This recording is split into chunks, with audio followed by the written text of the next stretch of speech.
जय जिनेन्द्र। तीन भुवन में सारवीत राग विज्ञानता, शिव स्वरूप शिवकार नमहु त्रियोग संभारिके। पंडित दौलत राम जी कृत 6 डाला ग्रंथ पर हमारा अध्ययन चल रहा है। उसमें हम तीसरी ढाल पर बात कर रहे हैं, जिसमें कि बताया सम्यक दर्शन, सम्यक ज्ञान, सम्यक चारित्र, तीनों की एकता मोक्ष मार्ग है। तीनों की एकता मोक्ष मार्ग है अर्थात क्या कि मोक्ष मार्ग में ऐसा नहीं है कि पहले सम्यक दर्शन होगा, फिर कुछ सम्यक दर्शन हो गया, उसके थोड़े समय बाद सम्यक ज्ञान हो रहा है, फिर थोड़े समय बाद सम्यक दर्शन सम्यक ज्ञान तो नहीं है किंतु फिर सम्यक चारित्र हो गया है। ऐसा नहीं है। तीनों की एकता मतलब तीनों मिलकर मोक्ष मार्ग है। अगर वास्तविकता में बात करें तो जब सम्यक दर्शन जीव को होता है तो उसी समय उसका ज्ञान सम्यक ज्ञान हो जाता है और उसे चारित्र का भी अंश प्रकट होता है। कितना चारित्र का कि चारित्र मोहिनी का भेद है ना, अनंतानुबंधी कषाय, उसका अभाव उसे होता है। और अन्याय, अभक्ष, अनीति के त्याग जितना चारित्र उसे होता है ना। तो सम्यक चारित्र का भी अंश होता है और चारित्र क्रम पूर्वक होता है, इसलिए धीरे धीरे चारित्र में, सम्यक चारित्र में वृद्धि होती रहती है, या कहें आत्मा में स्थिरता में वृद्धि होती जाती है। तो इसलिए कहा कि सम्यक दर्शन, सम्यक ज्ञान और सम्यक चारित्र, इन तीनों की एकता मोक्ष मार्ग है। सिर्फ सम्यक दर्शन करने से मोक्ष नहीं होगा। सम्यक दर्शन, सम्यक ज्ञान और सम्यक चारित्र तीनों मिलकर मोक्ष मार्ग है। तो उसी क्रम में हमने पढ़ा कि ये मोक्ष मार्ग है और मोक्ष मार्ग में सम्यक दर्शन सबसे पहला है। तो सम्यक दर्शन किसे कहते हैं कि 7 तत्वों की यथार्थ श्रद्धा का नाम है ना। व्यवहार सम्यक दर्शन है, निश्चय सम्यक दर्शन तो आत्मा की श्रद्धान का नाम सम्यक दर्शन है, निश्चय सम्यक दर्शन। और व्यवहार सम्यक दर्शन जिसे कहा जाए वो क्या है, 7 तत्वों का श्रद्धान, जो जैसे हैं 7 तत्व उन्हें वैसा मानना, वो सम्यक दर्शन है। तो इसलिए यहाँ पर अब 7 तत्वों की चर्चा शुरू हुई। तो सबसे पहला 7 तरह के तत्व होते हैं जीव, अजीव, आश्रव, बंध, संवर, निर्जरा और मोक्ष। ये तत्व हैं, इसका मतलब कि ये पर्याय रूप हैं, ये जीव के परिणाम हैं। आश्रव, बंध ये द्रव्य नहीं है, पदार्थ नहीं है, ये जीव के परिणाम है।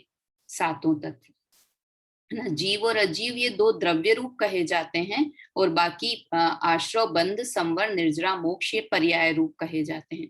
तो हम इन 7 तत्वों की बात कर रहे हैं। अभी 7 तत्वों का वर्णन आएगा। तो सबसे पहले कल हमने जो स्टार्ट किया था जीव तत्व का वर्णन, तो मैं स्क्रीन शेयर करती हूँ। हमने क्या पढ़ा था जीव तत्व का। देखो ये व्यवहार सम्यक दर्शन की बात है ना, इसलिए यहाँ पर ऐसा नहीं बताया कि जीव यानी कौन सा जीव, कि ज्ञान, दर्शन, स्वाभाविक, क्योंकि यहाँ व्यवहार सम्यक दर्शन की बात है तो उसमें 7 तत्वों का श्रद्धान होता है और साथ में जीव के कितने भेद, आश्रव कैसा, बंध कैसा, ऐसा सब विकल्पात्मक श्रद्धान रहता है ना। विकल्प व्यवहार है मतलब विकल्प की बात है। और निश्चय सम्यक दर्शन है तो उसमें तो मैं जीव ही हूं ऐसा श्रद्धान हो गया है। समझ में आया। तो यहाँ पर देखिए लिखा जीव तत्व के भेद प्रभेद बताते हैं, क्योंकि यहाँ व्यवहार सम्यक दर्शन की बात चल रही है इसलिए। तो कैसे बताए थे कि जीव, 3 प्रकार की जीव की अवस्थाएं होती है। ये पर्याय दृष्टि से लिखा है, मतलब अवस्था अपेक्षा से जीव 3 प्रकार के होते हैं। जैसे मनुष्यों की 3 अवस्थाएं होती है, ऐसे जीव की भी 3 अवस्था होती है। बहिरात्मा अवस्था, अंतरात्मा अवस्था और परमात्मा अवस्था। जो बहिरात्मा अवस्था में जो है उसे क्या कहते हैं, बहिरात्मा जीव है ना, जो बहिरात्मा अवस्था में है। जो अंतरात्मा अवस्था में है उसे क्या कहेंगे, अंतरात्मा जीव। और जो परमात्मा अवस्था में उसे क्या कहेंगे, परमात्मा जीव। ये वैसा ही हुआ कि जो बचपन में जो है मनुष्य उसे क्या कहेंगे, बच्चा। तो बच्चा क्या है, ये बहिरात्मा, ये जीव का नाम कर दिया। और उसकी अवस्था क्या है कि बचपन, उसकी अवस्था है। वैसे बहिरात्मपन ये अवस्था है, और जब बहिरात्मा बोला तो हम उस जीव की बात कर रहे हैं।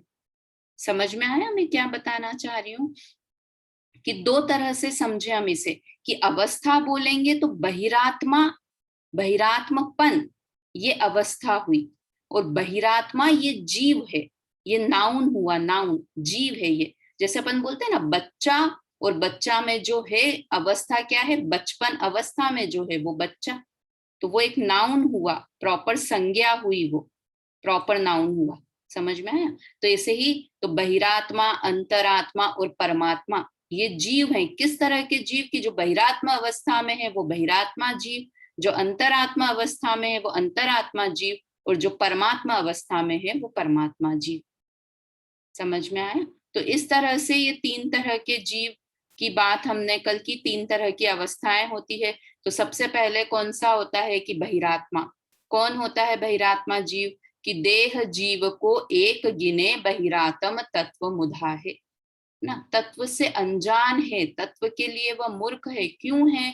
क्योंकि वो देह और जीव को एक मानता है, शरीर और आत्मा को एक मानता है। मानने की बात है, क्यों? क्योंकि हम सम्यक दर्शन की बात कर रहे हैं, इसलिए मान्यता की बात चल रहे हैं। तो एक मानता है, मतलब एकत्व ममत्व बुद्धि की जो शरीर है वो ही मैं हूं, है ना, जो अपन ने पढ़ा था ना, तन उपजत अपनी उपज जान तन नशत आप को नाशमान। वो सारी जो सात तत्व संबंधी भूल में जीव अजीव तत्व संबंधी भूल होती ना, वो सारी भूलें इस बहिरात्म जीव को है, बहिरात्मा वाले जीव को है। वास्तव में जीव अजीव क्या, सातों तत्व संबंधी, ये तत्व मुधा लिखा है ना, तो ये सात तत्व संबंधी भूल जिससे होती है वो बहिरात्मा जीव है। और आपको अच्छे से पता है, अब तो हम पढ़ के आए हैं सात तत्व संबंधी भूल कौन सी होती है। तो मतलब वो शरीर और आत्मा को एक ही मानता है। शरीर की उत्पत्ति में अपनी उत्पत्ति, शरीर के नाश में अपना नाश।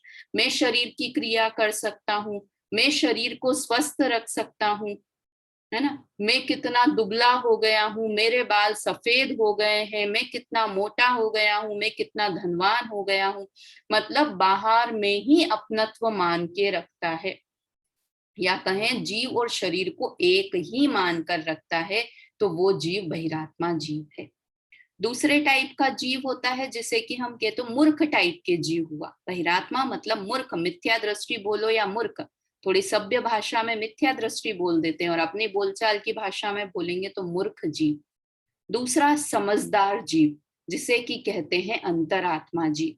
तो वो कैसे होता है कि वो शरीर और आत्मा को भिन्न भिन्न जानता है, कि शरीर अलग है और आत्मा अलग है। किसके बल से? कि भेद विज्ञान के बल से। उसे भेद विज्ञान हो गया है, आत्मानुभव उसे हो गया है, तो वो शरीर अलग है, आत्मा अलग है, ऐसा जानता है। रहता शरीर के साथ ही है, अभी सिद्ध नहीं हो गया है, किंतु इतना समझदार है कि उसे ये पता है कि क्या मैं हूं और क्या मैं नहीं हूं। ये पुद्गल शरीर में नहीं हूं, मैं आत्मा हूं।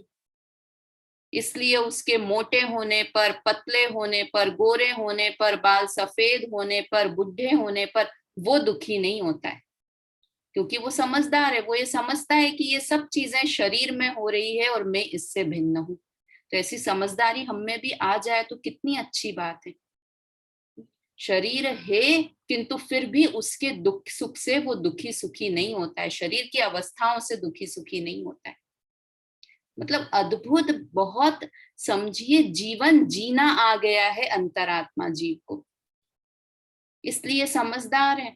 और मूर्ख क्या है कि जो जैसा नहीं है वैसा मान रहा है, इसलिए मूर्ख है। तो अंतरात्मा बनना ही बनना है, हमें ये समझकर सुनना है इस समय, इस प्रकरण को समझदार बनना है। तो वो तीन प्रकार के हैं समझदार जीव, तीन भेद किए अंतरात्मा के, कि एक उत्तम अंतरात्मा, एक मध्यम अंतरात्मा और एक जघन्य अंतरात्मा। तो सबसे पहले बताया कि उत्तम अंतरात्मा कौन है, कि दुविध संग, मतलब दो प्रकार के परिग्रह से रहित शुद्ध उपयोगी मुनि, वो उत्तम अंतरात्मा है ना। निज ध्यानी, वो अपने आत्मा के ध्यान में है। तो यहाँ पर कौन से गुण स्थान वालों को लिया? देखिए कल अपन ने इसमें पढ़ा था ना, कि यहाँ पर 7वें से 12वें गुण स्थान में वर्तते हुए शुद्ध उपयोगी आत्म ध्यानी दिगंबर मुनिराज उत्तम अंतरात्मा है। किससे उत्तम अंतरात्मा माना कि देखिए गुणस्थान होते हैं, 14 गुणस्थान होते हैं, है ना। तो 14 गुणस्थान होते हैं, तो उसमें ये अभी चलिए अपन इसको चर्चा बाद में ये वाली करेंगे कि कौन से गुणस्थान वाले क्या होंगे, ये एंड में वापस आएगा ही। तो यहाँ पर तो क्या बताया, 7वें से 12वें वाले कि वो मुनिराज जो शुद्धोपयोग में लीन है, जो अब श्रेणी चढ़ने ही वाले हैं।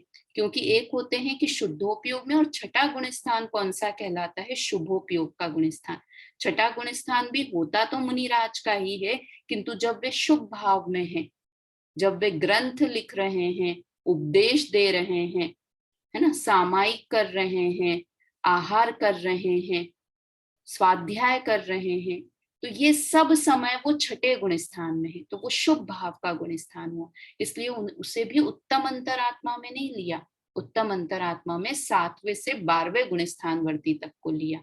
और कल हमने बात की थी कि योगिंदु देव ने किसे लिया है, योग सार में योगिंदु देव ने उत्तम अंतरात्मा माना है 5वें से नहीं, ओनली 12वें गुण स्थान वाले को उत्तम अंतरात्मा माना है उन्होंने, है ना। और 5 से 11 तक को उन्होंने मध्यम अंतरात्मा में लिया है, किंतु इन्होंने 7वें से 12वें तक को उत्तम अंतरात्मा में लिया है। वास्तव में ये 7वें से 12वें वाले गुणस्थान वाले जीव बाहर से कुछ नहीं दिखाई देते हैं, क्योंकि ये अंदर ध्यान की प्रक्रिया है सारी। 7वां, 8वां, 9वां, 10वां, 11वां, 12वां, ये सब ध्यान के गुणस्थान है ना।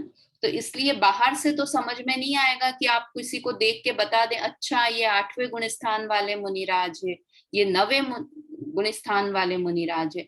जब श्रेणी चढ़ते हैं ना, छपक श्रेणी चढ़ी या उपशम श्रेणी चढ़ी तो 11वां गुण स्थान, और छपक श्रेणी चढ़ी 12वें गुण स्थान तक, तो छपक श्रेणी चढ़ी तो बाहर से आप नहीं बता सकते। और ये अंतर्मूर्त की प्रक्रिया है कि उसमें तो सारे गुण स्थान पार करके 12वें गुण स्थान को भी पार करके अरहंत बन जाते हैं। ये गुणस्थानों की चर्चा में विशेष आएगा, इसलिए मैं अभी और डिटेल में नहीं लेती इसको अपन। तो इस तरह से जो शुद्धोपयोगी मुनिराज हैं वो कौन है, उत्तम अंतरात्मा है। इस तरह से हमने ये तो अभी समझो कल का क्या प्रकरण था वो हमने लिया है। एक बार इसका छंद, चौथा छंद हम बोलते हैं, फिर 5वां छंद शुरू करते हैं।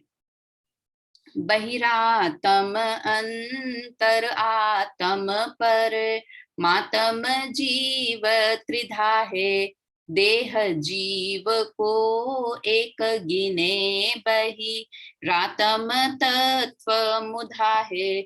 उत्तम मध्यम जगन त्रिविध के अंतर आत्म ज्ञानी, विविध संग बिन शुद्ध उपयोगी, मुनि उत्तम निज ध्यानी।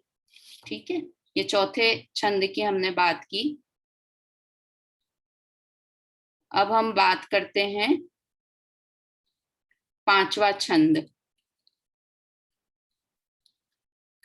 इसके आगे जो हमें पढ़ना है, अभी हमने उत्तम अंतरात्मा पढ़ा, अब मध्यम अंतरात्मा और जघन्य अंतरात्मा क्या है वो बताते हैं। इस छंद में पंडित प्रवर ने मध्यम व जघन्य अंतरात्मा के स्वरूप को व सकल परमात्मा के भेदों का वर्णन किया है। तो क्या वर्णन किया है, हम पहले छंद बोलते हैं, उसके बाद इसका अर्थ करते हैं। मध्यम अंतर आत्म है जे, देश व्रती अनगारी, जगन कहे अविरत समदृष्टि, तीनों शिव मगचारी, सकल निकल परे मातम द्विविध, तिनमें घाती निवारी, श्री अरहंत सकल परमात्म, लोकालोक निहारी। देखो इसमें थोड़े से शब्द इसमें अलग लिखे हुए हैं। पुरानी छड़ाला में सु अरहंत सकल परमात्म, उसमें है पुरानी छड़ाला में श्री अरहंत सकल परमात्म, तो थोड़े थोड़े शब्द अलग हैं, पर ठीक है, मतलब भाव में कोई डिफरेंस नहीं आया है, किंतु ये कलर्ड है इसलिए मैं आपके साथ ये वाली शेयर कर रही हूँ, किंतु वो याद में अपने को पुरानी वाली छ डाला है ना, तो उसी के शब्द अच्छे से ध्यान है। अब मध्यम अंतरात्मा बताते हैं कि मध्यम अंतरात्मा कौन है? जे देशव्रति अनगारी, आगारी बोले या अनगारी, तो देशव्रति अर्थात पांचवें गुण स्थान वर्ती जीव, जिसे सम्यक दर्शन है और साथ में दो कषाय चोकड़ी का अभाव है और जो व्रतों को पालन करता है, वो देशव्रति श्रावक कहलाता है। ये श्रावक होते हैं देशव्रति। और अनगारी किसे कहते हैं? आगारी कहें या अनगारी कहें, वो कौन है कि मुनिराज। कौन से मुनिराज? कि छठे गुण स्थान वाले मुनिराज। कि बाहर में तो उन्हें 28 मूल गुण हैं, बाहर में तो वे 28 मूल गुण का पालन कर रहे हैं, किंतु अंतरंग और बहिरंग परिग्रह से रहित हैं। छठे गुण स्थान से अंतरंग बहिरंग परिग्रह से रहित हो जाते हैं, सातवें वाले भी हैं, है ना। तो ये दोनों कौन कहे जाते हैं? मध्यम अंतरात्मा। मतलब देशव्रति अर्थात पांचवें गुण स्थान वर्ती, और अनगारी में मुनिराज। वैसे सभी अनगारी हुए, किंतु स्पेशली यहाँ पर छठे गुण स्थान वाले हैं वो अनगारी हैं। देखो, एक सागर धर्मामृत और एक अनगार धर्मामृत, ऐसे दो ग्रंथ हैं चरणानियों के। तो सागार धर्मामृत मतलब उसमें जो परिग्रह के साथ में रहते हैं, है ना, ऐसे श्रावकों के नियमों का वर्णन है, श्रावकों के आचरण का वर्णन है, वो है सागार धर्मामृत। और एक है अनगार धर्मामृत, जिसमें मुनियों के आचरण नियमों का वर्णन है। ये दोनों चरणानी योग के ग्रंथ हैं। तो अनगार धर्मामृत, उसी से ये अनगार लिखा है कि छठे गुण स्थान में जब वे होते हैं तो कैसे 28 मूल गुणों का पालन करते हैं, क्या करते हैं, वो सब तो उसका वर्णन है। ठीक है, तो इस तरह से मध्यम अंतरात्मा कौन हुए? पांचवे वाले देशव्रति श्रावक और छठे गुण स्थान वाले मुनिराज, ये दोनों मध्यम अंतरात्मा है। मध्यम मतलब बीच के। अब जघन्य अंतरात्मा कौन है? जघन कहे अविरत समदृष्टि। जो अविरत सम्यक दृष्टि है, चौथे गुण स्थान का नाम ही अविरत सम्यक है ना। और पांचवे मुनि गुण स्थान का नाम देश विरत, और यहाँ पे चौथे गुण स्थान का नाम भी वही है। और वो कैसे होते हैं? सम्यक दृष्टि तो है, अर्थात उनकी दृष्टि तो सम्यक है, किंतु अभी उन्होंने कोई नियम पूर्वक व्रत नहीं पालन करते हैं ना। देखो यहाँ पर जो चौथे गुण स्थान से ही क्या होता है? चौथे गुण स्थान से ही सम्यक दर्शन तो हो जाता है ना। सम्यक दर्शन हो गया मतलब दृष्टि सम्यक हो गई है, किंतु उन्होंने अभी व्रत का पालन नहीं किया है। तो वो कौन होते हैं? जघन्य अंतरात्मा, है ना। सबसे निचली वाले जघन्य अंतरात्मा, सबसे निचली दशा वाले, वो चौथे गुण स्थान में होते हैं। फिर धीरे उस समय उन्हें सिर्फ एक कषाय चोकड़ी का अभाव है, अनंतानुबंधी कषाय चोकड़ी का। फिर जब गुण स्थान बढ़ता है, आत्मा में स्थिरता बढ़ती है, तब दो चोकड़ी कषाय का अभाव हो जाता है, अनंतानुबंधी और अप्रत्याख्यानावरण। तब उनका गुण स्थान कौन सा हो जाता है? पांचवा गुण स्थान। अंदर में आत्मा में स्थिरता बढ़ती है, इधर साथ में दो कषाय चोकड़ी का अभाव होता है, और साथ में ही व्रतों के पालन की, व्रत भी पालन, देश व्रत मतलब थोड़े व्रत, एक होते महाव्रत यानी पूरे के पूरे व्रतों का पालन करना, किंतु पांचवे गुण स्थान में थोड़े आंशिक व्रतों का पालन करते हैं, है ना। जैसे अहिंसा महाव्रत की जगह अहिंसा अणुव्रत होता है उनके, सत्य महाव्रत की जगह सत्यानुव्रत होता है। पूरी तरह से अभी ब्रह्मचर्य नहीं लिया है, धीरे धीरे, ये तो प्रतिमाएं भी होती है ना, ब्रह्मचर्य प्रतिमा जब हुई, किंतु धीरे धीरे धीरे धीरे लेते हैं। तो इस तरह से सारे व्रतों का पालन वो करते हैं, किंतु अंश में करते हैं, महाव्रत नहीं है, इसलिए उसका नाम है देशव्रत।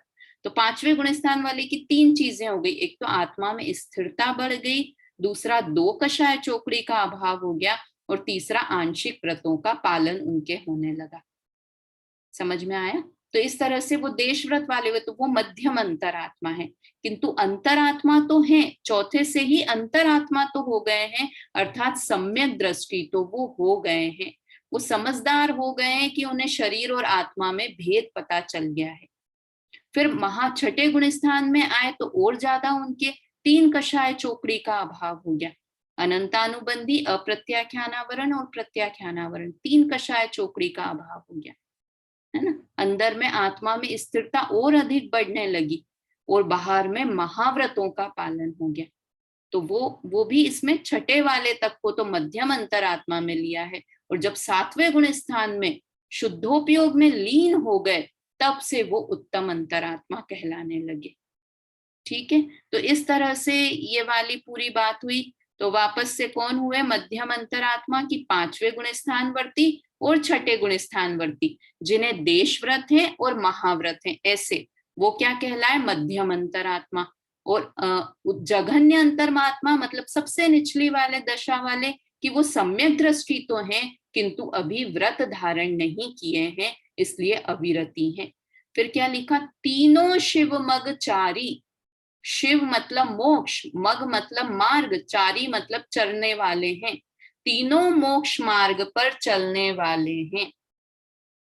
वास्तव में मोक्ष मार्ग की शुरुआत ही चौथे गुण स्थान से होती है। तो हम मोक्ष मार्ग पर नहीं चल रहे हैं जो 4-4 घंटे स्वाध्याय सुन रहे हैं, 2 घंटे सुबह सुनते हैं, 2 घंटे शाम को, और अभी तो अष्टानिका में सिद्ध चक्र विधान भी कर रहे हैं। तो हम मोक्ष मार्गी नहीं है, कि अगर हम सम्यक दृष्टि हैं तो हम मोक्ष मार्ग के पात्र हैं, मोक्ष मार्ग पर चलने वाले हैं।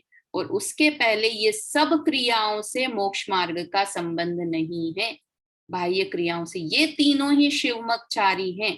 कौन कौन? जगन्य अंतरात्मा, मध्यम अंतरात्मा और उत्तम अंतरात्मा। मुनिराज भी अभी मोक्ष के मार्ग पर चल रहे हैं। मोक्ष तो कब होगा? 13वें गुण स्थान में जब परमात्मा बन जाएंगे।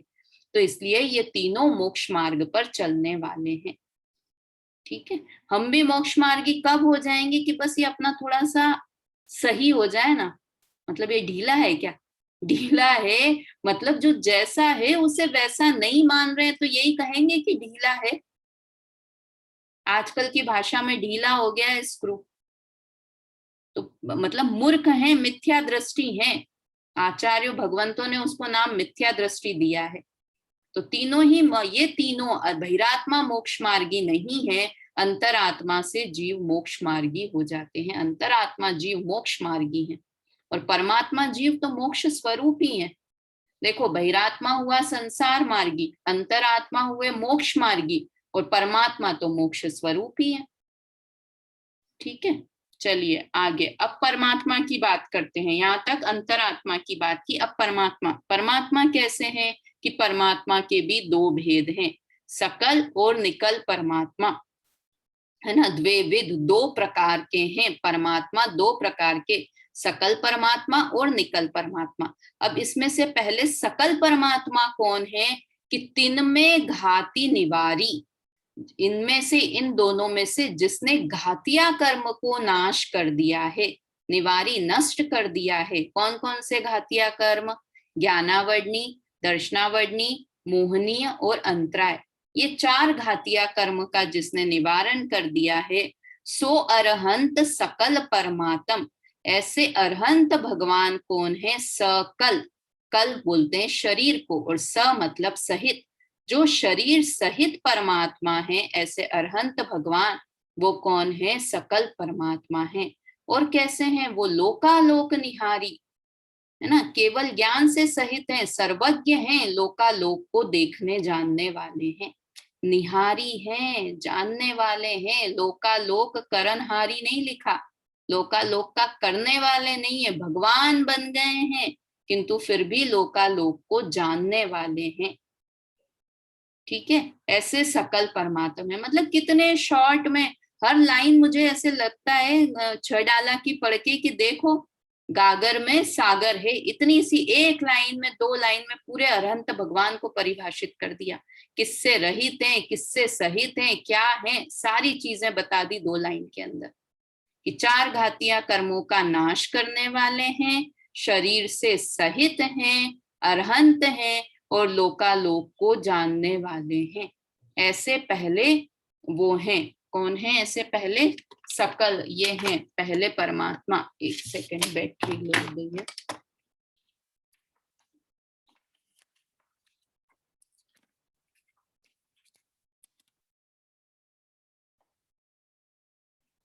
है ना, ऐसे सकल परमात्मा हैं जो कि लोकालोक को जानने वाले हैं। तो ये पहले टाइप के परमात्मा हुए। देखो परमात्मा शब्द का क्या अर्थ है ना। ये अपन परमात्मा की बात तो शुरू की, बहिरात्मा और अंतरात्मा की भी की। तो बहिरात्मा, बहिर है दृष्टि जिसकी, बाहर की तरफ ही देख रहा है, मैं कुछ आत्मा हूं ऐसी खबर ही नहीं है, बाहर बाहर बाहर बाहर सब चीजें बाहर की देख रहा है, तो वो कौन हुआ? बहिरात्मा हुआ। दूसरे कौन हुए? अंतर आत्मा, अंतर है दृष्टि जिसकी, दृष्टि जिसकी अंदर की तरफ हो गई है, वो कौन है? अंतरात्मा। और तीसरे हैं परमात्मा, परम कहते हैं उत्कृष्ट को, है ना। परमेष्टि में भी परम शब्द आता है ना, परमेष्टि जो परम पद में स्थित है।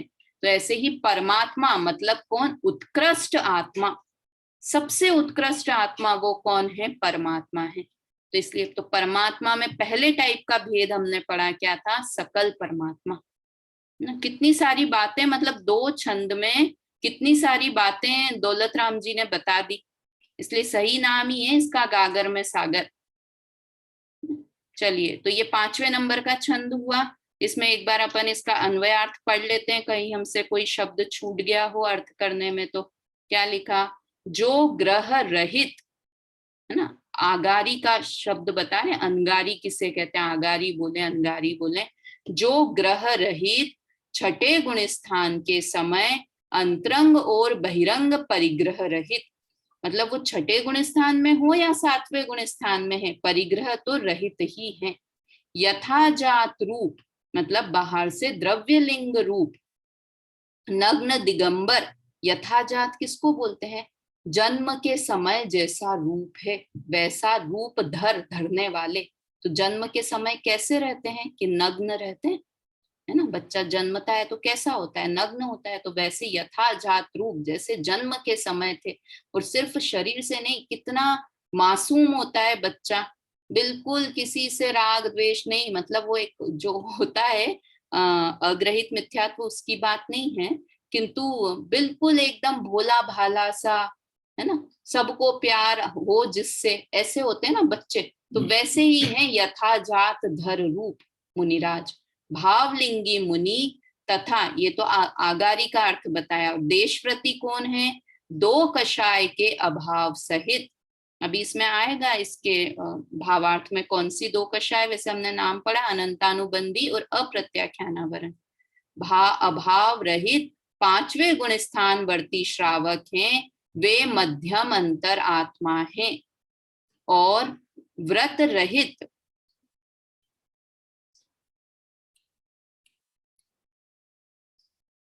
व्रत रहित सम्यक दृष्टि जीव जघन्य अंतरात्मा कहे हैं। ये तीनों ही मोक्ष मार्ग पर चलने वाले हैं, जघन्य अंतरात्मा, मध्यम अंतरात्मा और उत्तम अंतरात्मा। ठीक है, जघन्य कौन है? जो व्रत से रहित हैं, अविरत हैं, पर सम्यक दृष्टि, जिनकी दृष्टि तो सम्यक हो गई है किंतु बाहर में अभी व्रत धारण नहीं किए हैं। अब परमात्मा कैसे हैं? कि सकल और निकल के भेद से परमात्मा 2 प्रकार के हैं, उनमें 4 घाती कर्मों का नाश करने वाले, 3 में घाती निवारी, 4 घाती कर्मों का नाश करने वाले, लोकालोक निहारी, लोक और अलोक को जानने देखने वाले, लोक और अलोक दोनों को, लोक को तो जानते ही और अलोक को भी। लोक तो कितना है? 14 राजू उत्तंग नग, और अलोकाकाश कितना है? कि अनंत गुणा बड़ा है। अलोकाकाश तो बहुत बड़ा है, उसमें लोकाकाश एक बिंदु के समान है, एक बिंदी के समान है लोकाकाश, है ना। तो वो लोक और अलोक सबको जानने और देखने वाले हैं, ऐसे अरहंत परमेष्टि शरीर सहित परमात्मा है। ठीक है, इस तरह से ये हुआ। देखिए यहाँ पे फोटो बहुत अच्छा सबका दे रखा है। बहिरात्मा जीव ये कैसा है? कि ये देख रहा है शरीर की, ये ही मैं हूं, जो ये कांच में दिख रहा है ना सुंदर सा चेहरा, ये ही मैं हूं, शरीर और आत्मा को एक मानने वाला मूर्ख जीव, है ना। दूसरा है अंतरात्मा, ये अंतर में प्रकाश हो गया, ऐसा दिखाया है यहाँ फिगर में, है ना। ये अंतरात्मा 3 प्रकार की, ये तो आत्मा का भेद बताया कि ये आत्मा, इसमें ये बहिरात्मा, अब ये अंतरात्मा 3 प्रकार के। ये जगन्य अंतरात्मा, देखो कैसा बताया है जगन्य अंतरात्मा को, बिल्कुल इन दोनों में कुछ अंतर दिख रहा है। ये भी कपड़े पहने हुए हैं, वैसे ही ये भी कपड़े पहने हुए, किंतु ये तो अपने बाल बाल बना रहा है, ये आत्म धर्म जिनवानी को पढ़ रहा है। ये कि दृष्टि सम्यक हो गई है किंतु व्रत धारण नहीं किए, कपड़ों में दोनों के कोई डिफरेंस दिख रहा है, बाल भी वैसे ही है, इसके भी बाल वैसे ही है। जगन्य अंतर आत्मा को पहचान पाना बहुत मुश्किल होता है कि कौन सम्यक दृष्टि है कौन नहीं है। भरत चक्रवर्ती थे ना, कि कोई देख के कि इतनी इतनी रानियां, 96,000 रानियां युद्ध कर रहे हैं, डांस देख रहे हैं, सब कुछ कर रहे हैं, किंतु थे जगन्य अंतरात्मा, क्योंकि दृष्टि सम्यक हो गई है, बाहर में व्रत धारण नहीं किए। कितना अच्छा फोटो दिया हुआ है ना। किंतु देखो ये भी बात आती है कि इतनी रानियां और वो सब थे और वो युद्ध करने जाते थे ना। अभी बात निकल गई है तो थोड़ा सा अपन बात करते हैं कि उनके लिए, भरत चक्रवर्ती के लिए ये सब चीजें आती है कि उन्होंने युद्ध किया, इतनी रानियां रखी, वो सब, किंतु उनके बारे में कि वो अष्टमी चतुर्दशी होती थी ना, तब कहीं भी युद्ध भी होते होते थे ना, तो युद्ध उस दिन अष्टमी चतुर्दशी के दिन युद्ध नहीं करते थे, ब्रह्मचर्य से रहते थे। अष्टमी चतुर्दशी को इतनी सारी रानियां थी, फिर भी युद्ध हो रहा हो तो युद्ध नहीं होता था उस समय। मतलब थे अविरत सम्यक दृष्टि, किंतु फिर भी इतना, और कोई अन्याय, कोई अभक्ष, कोई अनीति नहीं होती है सम्यक दृष्टि जी।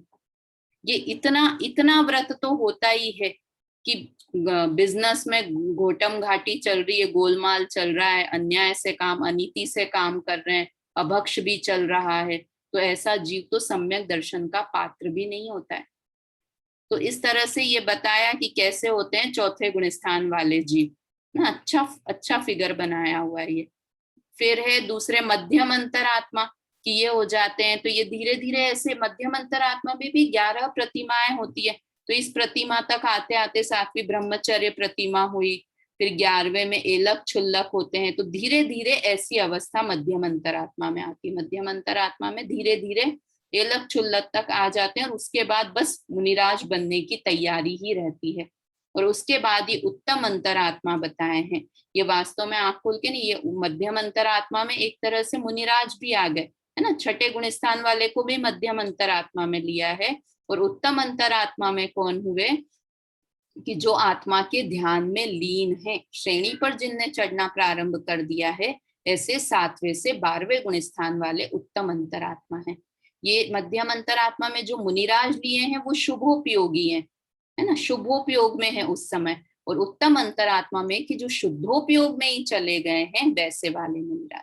फिर ये परमात्मा बताए हैं, सकल परमात्मा, कि ये देखो ये जो बताया है ना फिगर, ये समो शरण का है, कि सकल परमात्मा अरंत भगवान कहाँ रहते हैं, तीर्थंकर हैं तो समो शरण में, अर्थात अथवा गंध कुटी में।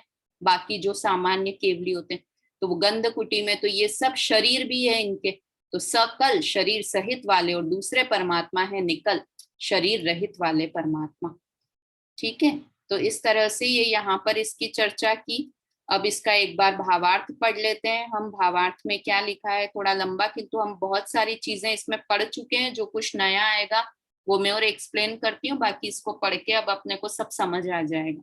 जो निश्चय सम्यक दर्शनादि सहित हैं, 3 चोकड़ी कषाय से रहित, शुद्धोपयोग रूप मुनि धर्म अंगीकार करके, अंतरंग में तो शुद्धोपयोग द्वारा स्वयं अपना अनुभव करते हैं, किसी को इष्ट अनिष्ट मानकर राग द्वेष नहीं करते। ये मुनिराज की बात चल रही, जहाँ 3 चोकड़ी कषाय, चोकड़ी मतलब क्रोध मान माया लोभ, ये चोकड़ी हुई।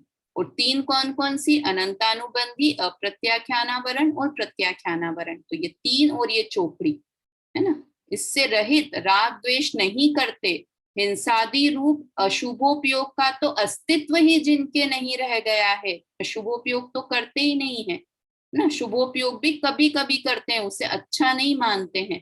ऐसी अंतरंग दशा सहित बाह्य दिगंबर सौम्यधारी हुए हैं, और छठे प्रमत्त संयत गुण स्थान के समय 28 मूल गुणों का अखंड रूप से पालन करते हैं। 7वां गुण स्थान तो हुआ अप्रमत्त संयत, और छठे गुण स्थान को बोलते हैं प्रमत्त संयत ना। इनका क्या अर्थ होते हैं वो सब गुण स्थान की अलग मैटर हो जाएगा वो। वे तथा अनंतानुबंधी और अप्रत्याख्यानावर्णी 2 कषाय के अभाव सहित देशव्रती श्रावक, मतलब ये छठे गुण स्थान वाले और ये 5वें गुण स्थान वाले देश प्रति श्रावक, वे मध्यम अंतरात्मा है, अर्थात छठे और 5वें गुण स्थान वर्ती जीव मध्यम अंतरात्मा है। ठीक है, ये ऊपर की लाइन में मुनिराज की पूरी परिभाषा बताइए, राग द्वेष नहीं करते हैं, अशुभोपयोग उनके नहीं होता है ना। अब जघन्य अंतरात्मा कौन है? कि जिनके मिथ्यात्व और अनंतानुबंधी कषाय, मिथ्यात्व मतलब ये दर्शन मोहनी की प्रकृति, और अनंतानुबंधी ये चारित्र मोहनी की प्रकृति, इनके अभाव सहित व्रत रहित, व्रत नहीं है इसलिए नाम है अविरत, चौथे गुण स्थान वर्ती सम्यक दृष्टि जीव जघन्य अंतर आत्मा है। ये तीनों ही मोक्ष मार्गी हैं। परमात्मा के दो प्रकार हैं, सकल और निकल। अब कौन है सकल परमात्मा? कि श्री अरहंत परमात्मा सकल अर्थात शरीर सहित परमात्मा है ना। सकल का अर्थ भी आ गया, और परमात्मा किसे कहते हैं वो भी समझा हमने। औदारिक आदि शरीर रहित, औदारिक शरीर नहीं है उनका, कौन सा शरीर है? परम औदारिक शरीर है ना। इसलिए द्रव्य, ये निकल परमात्मा की बता रहे हैं, अरहंत परमात्मा शरीर सहित है किंतु औदारिक शरीर नहीं, परम औदारिक शरीर है उनका। और इनका तो कोई भी, निकल परमात्मा का तो औदारिक आदि शरीर रहित, मतलब कोई भी शरीर, परम औदारिक, औदारिक, वैक्रियक, आहारक, तेजस, कार्मण, कोई भी शरीर नहीं, द्रव्य भाव नो कर्म रहित, निर्दोष और पूज्य, शुद्ध ज्ञानमय सिद्ध परमेष्टि निकल अर्थात शरीर रहित परमात्मा है। इसकी परिभाषा अगले छंद में आएगी, छठे नंबर के छंद में, पर इन्होंने यहाँ पर थोड़ा निकल परमात्मा को भी बता दिया। वे अक्षय अनंत काल तक अनंत सुख का अनुभव करते हैं। ये दोनों सकल और निकल परमात्मा सर्वज्ञ होने से लोक अलोक सहित सर्व पदार्थों को त्रिकालवर्ती संपूर्ण स्वरूप एक समय में युगपद अर्थात एक साथ जानने देखने वाले सबके ज्ञाता दृष्टा हैं। ऐसे परमात्मा हैं, हमारे बहुमान आना चाहिए कि हम ऐसे वंश के हैं। इससे निश्चित होता है कि जिस प्रकार सर्वज्ञ का ज्ञान व्यवस्थित है, उसी प्रकार उनके ज्ञान के सर्वज्ञेय अर्थात छहों द्रव्यों की त्रिकालिक क्रम नियमित अर्थात क्रमबद्ध पर्याय भी निश्चित व्यवस्थित है। कोई भी पर्याय उल्टी सीधी अथवा अव्यवस्थित नहीं होती। ऐसा सम्यक दृष्टि जीव मानता है, श्रद्धा करता है। मतलब वो जानते हैं ना कि भविष्य में क्या होने वाला है, तो इसका मतलब है कि भविष्य भी निश्चित है ना। इसीलिए तो मुझे पता है कि 3 दिन बाद अभी इस बच्चे की शादी है। तो कैसे पता है? क्योंकि वो 3 दिन बाद वो शादी निश्चित है। तो अनंत भगवान, सिद्ध भगवान कितना जानते हैं फ्यूचर को, कि अनंत फ्यूचर को जानते हैं। तो कब जानते हैं? कि जब वो निश्चित है तभी तो वैसा जानेंगे ना। तो इसलिए पर्याय निश्चित है, ये क्रमबद्ध पर्याय, क्रमबद्ध पर्याय से सर्वज्ञता की सिद्धि होती है, सर्वज्ञता से क्रमबद्ध पर्याय की सिद्धि होती है। समझ में आ रहा है? मतलब वो जानते हैं, कब जानते हैं? कि जब सब चीजें निश्चित है, और सब चीजें निश्चित है वैसा ही वो जानते हैं, इसलिए सर्वज्ञ है। तो ये दोनों एक दूसरे से रिलेटेड है, वही बात यहाँ पर बताई है। जिसकी ऐसी मान्यता निर्णय श्रद्धा नहीं है, उसे स्व एवं पर का सम्यक निर्णय नहीं होने के कारण शुभाशुभ विकार और पर द्रव्य के साथ कर्ता बुद्धि एकता बुद्धि होती है। इसीलिए वह जीव बहिरात्मा है। जिसे तत्व का निर्णय नहीं है, जिसे सर्वज्ञ पर भरोसा नहीं है, ऐसा जीव मिथ्या दृष्टि है। वो शुभाशुभ विकार और पर द्रव्यों के साथ ही अपनी एकता बुद्धि करता है, और वह बहिरात्मा है। ठीक है, अब इसके बाद ये हमारा छठे नंबर का, ये 5वें नंबर का छंद हुआ। छठे नंबर के छंद में मेरा विकल्प आज ही लेने का था, किंतु अब समय होने वाला है, थोड़ा सा टाइम बाकी है। चलिए ये छंद हो जाएगा, 40 मिनट्स हुए हैं, अभी 5 मिनट बाकी है। तो अपन इस छंद को पढ़ते हैं, क्योंकि ये इसी से रिलेटेड प्रकरण है ना, फिर पूरा चेंज करना पड़ेगा। छठा छंद। अब निकल परमात्मा का स्वरूप बताकर जीव तत्व के वर्णन को पूर्ण करते हुए हमारा कर्तव्य क्या है, यह इस छंद में बताया जा रहा है। क्या है? पढ़ते हैं छंद पहले यहाँ से। ज्ञान शरीरी त्रिविध कर्म मल, वर्जित सिद्ध महंता, ते हैं निकलस अमल परमात्म, भोगे शर्म अनंता, बहिरातम ताहेय जानत जी, अंतर आत्म हुजे, परमात्म को ध्याय निरंतर, जो निज आनंद पूजे। क्या लिखा? अब निकल परमात्मा कौन है? कि शरीर तो है, कौन सा शरीर है? ज्ञान शरीरी।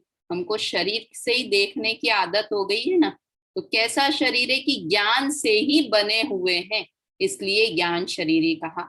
त्रिविध, त्रिविध मतलब तीन प्रकार के, कर्म मल, कर्म मल, कर्म रूपी गंदगी से। कौन सी तीन प्रकार के मल हैं? द्रव्य कर्म, भाव कर्म और नौ कर्म। इन तीन प्रकार से वर्जित मतलब रहित हैं, है ना। तीन प्रकार के कर्म मल से रहित हैं। सिद्ध महंता, सिद्ध भगवान, ऐसे सिद्ध भगवान महान है, महंत हैं। ते हैं निकल अमल परमात्म, ऐसे शरीर रहित परमात्मा, अमल मल से रहित हैं। और कैसे हैं? परमात्मा हैं। और क्या करते हैं? इन सब से तो रहित है। भोगे शर्म अनंता, शर्म किसे कहते हैं? सुख को। कैसा सुख भोगते हैं? अनंत सुख को भोगने वाले हैं। हमने शुरुआत ही यहाँ से की कि हमें सुखी होना है और मोक्ष में सुख है। और सिद्ध भगवान कैसे हैं? कि अनंत सुख को भोगने वाले हैं, है ना। तो अगर हमें सुखी होना है, अनंत सुख को भोगना है, तो क्या बनना पड़ेगा? कि सिद्ध बनना पड़ेगा। शिव मग लाग्यो चाहिए, मोक्ष मार्ग में लग जाओ। मोक्ष में पूरा सुख है, पूरी निराकुलता है। ठीक है, तो यहाँ पर इस तरह से सिद्ध भगवान का वर्णन ये 2 लाइन में किया। कैसे हैं सिद्ध भगवान? कि एक तो अरहंत भगवान 8 कर्म से रहित, 4 कर्मों से रहित थे, और सिद्ध भगवान 8 कर्मों से रहित है। अरहंत भगवान सकल शरीर सहित हैं, और सिद्ध भगवान शरीर रहित है, निकल परमात्मा है। किंतु सुख में दोनों के कोई अंतर नहीं है। वो भी अनंत सुखी हैं और ये भी अनंत सुखी हैं। सिर्फ बाहर में शरीर शरीर वाला अंतर है, बाकी एक से हैं, है ना। और यहाँ पर ये सिद्ध भगवान ये पूरी तरह से द्रव्य कर्मों से रहित है, और वो 4 कर्मों से रहित है ना, 4 कर्म बाकी हैं अरहंत भगवान को, इसलिए। ठीक है, तो इस तरह से अब ये यहाँ से पढ़ लेते हैं पहले 2 लाइन का, फिर उसके बाद हमारा कर्तव्य क्या है, इस पूरे बहिरात्मा अंतरात्मा परमात्मा को पढ़कर हमें क्या निर्णय निकालना। कि पहले तो 2 लाइन क्या लिखी है? ज्ञान मात्र जिनका शरीर है, ऐसे ज्ञानावर्णादि द्रव्य कर्म, रागादि भाव कर्म और औदारिक शरीर आदि 9 कर्म, इन 3 प्रकार के कर्म रूपी मेल से रहित महान सिद्ध परमेष्टि निकल अर्थात शरीर रहित, मल अर्थात विकार रहित परमात्मा है। वे अपरिमित एवं अनंत काल पर्यंत सुख भोगते हैं। अनंता में दोनों लिया, अपरिमित मतलब अनंत सुख को भोगते हैं, और कब तक भोगते हैं? कि अनंत काल तक। यथा तथा शिव परिणय, जैसे हैं वैसा का वैसा सुख। हमारा तो अगर हमारा तो सुख है ही नहीं, हम तो जिसको सुख, किंतु कैसा होता है, अपन बोलते हैं ना कि कैसा है संसार, कि सुख, ये सुख दुख जीवन में आते और जाते हैं। ये आते हैं ना गाने, दुख पहले आता है घबराना कैसा। तो सुख है तो दुख है, सुख दुख ऐसा चलता रहता है संसार में। वास्तव में वो सुख भी सुख नहीं है। किंतु सिद्ध भगवान कैसे हैं? कि सुख सुख सुख सुख, हमेशा सुखी रहने वाले हैं। कितनी अद्भुत अवस्था है ऐसी सिद्ध अवस्था। टेंशन ही नहीं है, बिल्कुल निराकुलता वाला स्थान, निराकुलता वाली अवस्था है सिद्ध अवस्था। तो इस तरह से ये हुआ। अब हमें क्या करना है? कि बहिरात्मता हेय जानत जी। बहिरात्मा जीव है या नहीं है, किंतु बहिरात्मा अवस्था, है ना, वो मूर्ख वाली अवस्था, मूर्खता वाली अवस्था, उसको हेय जानकर उसे छोड़ दो। फिर क्या करो? अंतर आत्म हुजे, कि एक चीज छोड़ी तो एक चीज ग्रहण करी। कि मूर्खता छोड़ी और समझदारी हो गई कि शरीर और आत्मा को एक मानना छोड़ो। क्यों छोड़ो? क्योंकि वो मूर्खता है, महान दुख का कारण है। और क्या हो कि अंतर आत्म हुजे, अंतर आत्मा बन जाओ। और फिर क्या करो कि ये भी एंड नहीं है, ये भी लक्ष्य नहीं है, ये भी मार्ग है। और मोक्ष तो क्या है कि परमात्म को ध्याय निरंतर, जो निज आनंद पूजे। कि फिर परमात्मा का ध्यान करो। बाद में क्या करो? परमात्मा का ध्यान करो, मतलब परमात्मा को लक्ष्य में रखो। अगर अपने आप को आनंदमय, आनंद अवस्था प्राप्त करनी है तो ये कार्य करो। क्या लिखा देखो, यहाँ अर्थ पढ़ लेते हैं। इन तीनों में बहिरात्म पने को छोड़ने योग्य जानकर उसे छोड़कर अंतरात्मा होना चाहिए और सदा निज परमात्मपन का ध्यान करना चाहिए, जिसके द्वारा अपने आनंद को, आनंद आत्मानंद को प्राप्त किया जा सके। ठीक है, ये ऊपर वाले में निकल परमात्मा की परिभाषा बताई है, जो अपन ने ऊपर पहले पढ़ ली भावार्थ में। अब ये अंत में क्या लिखा है वो पढ़ते हैं कि अवस्था दृष्टि से जीव के इन तीन भेदों, बहिरात्मा, अंतरात्मा और परमात्मा में से बहिरात्मपना तो मिथ्यात्व सहित होने के कारण हेय है, छोड़ने योग्य है। इसलिए आत्महितेशियों को चाहिए कि बहिरात्मपना छोड़कर अंतरात्मा अर्थात सम्यक दृष्टि होकर परमात्मपना प्राप्त करें। यही संपूर्ण और अनंत आनंद अर्थात मोक्ष की प्राप्ति का उपाय है। यही मोक्ष प्राप्ति का उपाय है, आनंद प्राप्ति का उपाय है। तो इस तरह से ये जीव तत्व का वर्णन अभी हमने पढ़ा। कल से अजीव तत्व का वर्णन हम पढ़ेंगे। आज हमने बहिरात्मा, अंतरात्मा और परमात्मा, इन तीन बारे में पढ़ा। और इसका एक शॉर्ट वीडियो अपने YouTube चैनल पर भी डला हुआ है। प्लेलिस्ट में जाकर आप शॉर्ट वीडियोस देखेंगे तो उसमें आत्मा परमात्मा पाठ लिखा हुआ है।